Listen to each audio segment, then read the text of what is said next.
Hello అందరికీ mutton curry తయారు చేసే విధానం. ఒక 50 కేజీల గిన్నె తీసుకొని గిన్నెలో కొద్దిగా ఆయిల్ వేసుకొని ఆయిల్ వేసిన తర్వాత కొంచెం మిర్చి, పచ్చిమిర్చి, ఉల్లిగడ్డ, ఆనియన్ వేసి అందులో మటన్ వేయాలి. మటన్ వేసి మటన్ని ఒక పావు గంట ఉడికిన తర్వాత అల్లం పేస్ట్ కొద్దిగా వేసుకోవాలి. అల్లం పేస్ట్ కొద్దిగా వేసిన తర్వాత అల్లంలో ఒక పావు గంట బాగా మటన్ని మరగనివ్వాలి. మటన్ పావు గంట మరిగిన తర్వాత కారం, ధనియాల పొడి, గరం మసాలా, కొద్దిగా గరం మసాలా వేసి కొద్దిగా సేపు మటన్ని ఉడకనియాలి. ఆ తర్వాత ఒక 2 నిమిషాలకు కొద్దిగా చింతపులుసు వేసుకోవాలి.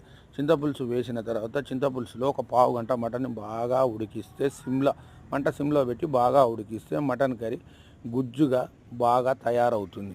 తయారైన ఒక 5 నిమిషాలకు మటన్ కర్రీని దించేసుకోవాలి. దించేసుకుంటే మటన్ కర్రీ తయారీ. ఎవరైనా కానీ మటన్ కర్రీ కానీ ఫంక్షన్లకు కానీ, పెళ్ళిళ్ళకు కానీ, మ్యాచ్డ్ ఫంక్షన్లకు కానీ, వేరే ఫంక్షన్లు ఏవైనా కానీ మీరు చేయించాలనుకుంటే పెదవుర సింధు టెంట్ హౌస్ వంట మాస్టర్ వాసుకు ఫోన్ ద్వారా కాంట్రాక్ట్ కావాలి. Phone number 9989161675. అదేవిధంగా మీకు క్యాటరింగ్ బాయ్స్ కావాలన్నా మా దగ్గర లభిస్తారు. అదేవిధంగా వర్కర్లు లేబర్ కావాలన్నా మా దగ్గర లభిస్తారు.